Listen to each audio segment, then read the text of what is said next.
I like my truth uncensored. My whole network viral. 12 and a half get you a quarterback. I got them shits flying like spirals. I like my If you're truth listening to this on uncensored. YouTube, go ahead, don't be shy. Go ahead and hit the like button and make sure that if you can, go ahead and share this video. It's going to tie into the next story because it's about fashion. It's about clothing now. A few months ago, I'm not sure exactly how long, well, February it was, T.I. and Soulja Boy decided to boycott. They came on Instagram, and especially T.I., he stood out and said, look, we boycotting it because Gucci pretty much put out $800, Gucci blackface, you know what I mean, disrespected the culture. So a lot of people stood up. Now, Jim Jones, a few days ago, put this picture up. Y'all can see it right there on the screen and said, don't ask me about Gucci, goofy. When Dap starts selling 2DDs instead of 2GGs, I will stop rocking it. But until then, eat your heart out. Any rappers have issues with that. I'm never hard to find. Amen. And you can see the rest he puts, on there. So again, not that he's dissing anybody, he didn't call anybody's name out, but what do you think about this? Because we had a lot of conversations about this. Right. The Gucci, I mean, probably at least 5 or 6 of them on the podcast. And what are your initial thoughts when you see this? When you see Jim Jones is pretty much disrespect anybody who was talking about boycotting Gucci for them putting out the blackface apparel? All right, here's my thoughts on people wearing Gucci now. All right, because when everything came out, it was a call to arms to Black people in particular, and people who cared about culture and people who were against racism to go ahead and boycott Gucci. We all knew that it was going to be a very hot wave at the time, and eventually people would go back to wearing Gucci. I think everyone kind of had that understanding now. And I don't want to say everybody. Some people would, some people wouldn't. People would take their position and move forward with it. It would be a wave for a little while, but then somebody would eventually take their position and move forward. You knew that people were going to wear Gucci again. Now, whether you decide to wear it or not is on you. I know that you grabbed a couple pairs of Gucci apparel. I may have had a pair of Gucci apparel too. I don't wear it anymore. I'm not fucking with it anymore. But I'm also, and this is my thing with Jim Jones, and this is nothing but respect because we got nothing but love for Jim Jones on this platform. Why take the picture and throw it out there? Why not just wear it? Why make a statement behind it as opposed to just, because I don't think anybody would have said shit. Well, 50 Cent was another guy. This is one of the theories. Remember, 50 Cent was one of the guy who came out and was burning Gucci. Right. And, they've been going back and forth for the last few months. So maybe he said if anybody got a problem with it, maybe, shot at 50. Maybe, possibly. I don't think T.I. none of them cats, but possibly a shot, at what 50's going on. And that's a good question. Why come out and put the statement up, and said I'm gonna still keep rocking Gucci? Like, I don't know why people do stuff like that, man. It's silly to me. What's your thoughts on it? I mean, what's your thoughts on people wearing Gucci now? What's your thoughts on the boycott? What's your thoughts on all that? And I agree. Like I said, I agree with the people who say, look, we're not going to rock it. Right. But I understand that you're going to have the people who not going to care, who still going to rock it, but that's one thing. But when you see people that come up on the internet and say, look, I'm rocking it. Fuck you. Fuck what you think. You know what I mean? I'm in the city. Come see me. I think you put out a message, that's counterproductive. And that's just me. You know what I'm saying? Because again, it almost goes without saying, like, you almost condone what this company did. Like, you still going to wear. I don't care what they did with the blackface stuff. I'm gonna still wear this shit. But he said he wore it for comfort. He was saying until this person gets the right size. It's a lot of clothes you can get. It's a lot of, obviously we know Gucci's nice. Some of it's comfortable. The shoes, I don't think it's comfortable at all. It's way better comfortable. Shoes, yeah, you know what I'm saying? Shoes. But like that. So it's just like, you can always find that. Come on, man. You can find way comfortable stuff for cheap. Like, if you really wanted to get down to the nitty gritty, you could. Now, everybody, of course, people wear this stuff because of the name, the prestige of wearing the Balenciaga, the Gucci, and this and the Da Vinci, and it's all cool. I'm not knocking. Whatever you want to wear it. Right. But this is the reason why it's the same fabric as the other stuff that you can get. It's the same. They come from the same places, man. Come on, it is what it is. Yeah, that's a fact. I mean, but certain things look nicer than others, and I understand fashion and things like that, but I tend to look at, and as much as I love my rappers, I love my entertainers, I respect everything they do. In particular, in 2019, when you start seeing them get out of the booth, get off the stage, and venture into other business ventures, like we were talking about Chameleon there and the 375,000 degree turn he took, And where he's at right now is simply fucking amazing. But I don't hold him to a standard of this is what I got to do. This is what I got to watch. This is what I got to emulate.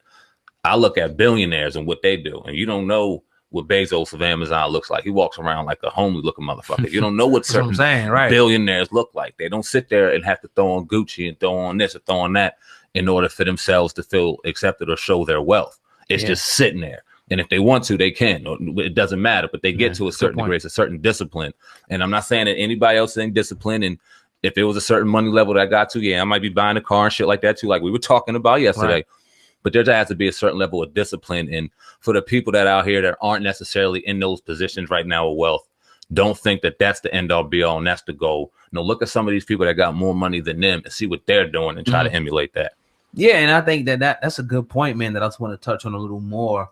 I think with us, you know, from some of the stuff that we've been through, that we feel like we have to show, you know what I mean, people, or show our wealth on, instead of in other ways. We have to show like, okay, I got this Gucci on. This shit costs $2,000. This chain is $50. This ring, it's almost like, you know, the pop up $20,000. But we got to show it. You know what I mean? And to me, that's an insecurity. It definitely a lot of times. This is when you can see, like you said, you know, a billionaire that can walk around with faded glory from Walmart. You know what I mean? He got some Skechers on. It's a fact. But you know what I'm saying? His bank account is way bigger than any of these rappers. Matter of fact, he probably signing a lot of these guys' checks at the end of the day. So, you know, it is what it is. We love Jim Jones. We've been on here a lot promoting, praising him, what he has going on with his company, the consultant agency. You have to get the exact name of it, where he's trying to consult, you know, rappers and whatnot and help them with their finances. That's a beautiful, beautiful thing. But stuff like this can also confuse people. You know what I mean, Jim, when you do stuff like this and you do stuff like that as well. It is a little, like you said, it could be a bit divisive when you go on social media, like I was alluding to, and just kind of put a statement out there, like drawing a line in the sand. We know you love black people. We know you care about the culture. We know you care about that. So there was a, like you said, maybe it would be in a certain jab. We're not going to throw any names out there. You said 50 and we alluded to 50 a little bit, but we don't know. It is what it is. You got to move forward. Now, I think the picture has since been taken down. Did he take it down? I think he took it down off his page. I think, but either way, I mean, obviously the news media's, you know, covered. I said, I think I could be wrong, you know, about that. You know, obviously when you put something out there, like we talked about this before, when somebody puts something out, they want that reaction, because why would you do it? You know what I mean? So none of these people doing it are dumb. Right. They're like, damn, why are they thinking like that? They wouldn't got them the reaction they're about to receive. Right. That's why they did it. Yeah. Yeah. And hey, it worked, I guess, right? Hell yeah. We here talking about it and everybody else did. Ain't that the truth? But yeah, man, definitely, you know, just try to get the, you know, the lesson, you know, out of it. You know, if you care, but you're tuned into the Uncensored Truth podcast with your brother, Old God, and SamAnt. We're going in today on this Monday. Happy Memorial Day to anybody who celebrates it, to the vets. You know, our grandfather was a vet, you know what I mean, that fought, you know, for the country and whatnot. So salute to them, you know, who fought for all the right reasons. I'll say that. Yeah, you know, indeed. I mean, we always celebrate a Memorial Day in our household. Always chill, got together as a family, right, and really just bonded. And it's going to be a lot of people out here, especially on social media, that say just salute the veterans that serve a country that don't care about them. You're going to see a lot of that. Yeah. But our grandfather was prideful. He learned a lot of different, very, very important trades. He was a marksman. He was a sharpshooter. He eventually worked for the Bureau of Engraving and Printing. He had a lot of honor that he held that came behind the military. So although it may not be our cup of tea, we definitely respect those who served. Facts. In particular, our ancestors who served. And today's your day. God bless you. Yeah, definitely. But SamAnt, I know you did a story on the 50 Cent, Jimmy Henchman, that whole saga. Now, did the feds release a statement? Yeah, well, this shit's crazy. So it was yesterday morning. Apparently, I guess the feds got in touch with TMZ. Wow. And they were saying that the whole situation involving 50 Cent, Jimmy Henchman, and him telling, because any video we do in the comment section, we always hear 50's a rat, 50's a rat, 50's a rat. Yeah. And it was involving this situation. Well, they were saying that the documents were fabricated. It never happened. 50 never snitched. And TMZ got a hold of that. Now, if I'm not mistaken, just as it's off the cuff, Jimmy Henchman is facing 2 life sentences, if I'm not mistaken. Yeah. One of those being for 50 Cent's affiliate who was murdered. What was his name? Let me see. Lodi. Okay. Yeah. Okay. Lodi Mack. Okay. Yeah, he killed Lodi Mack. He's being convicted of killing Lodi Mack. That was 50 Cent's boy. And obviously the correlation, everyone was speculating that 50 Cent threw some paperwork out.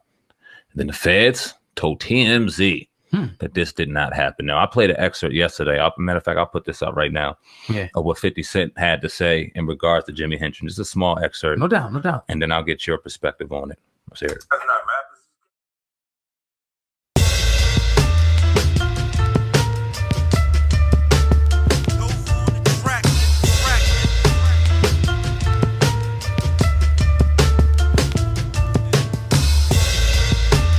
My truth uncensored, my whole network viral.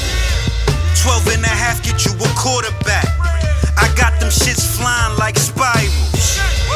I like my truth uncensored, my whole network viral. 12 and a half get you a quarterback. I got them shits flying like spirals. You're now tuned into the greatest. Motherfucker, you ain't never lie. If them people watching us like YouTube, then tell them motherfuckers like and subscribe. If the blunt stale, I still click a bell.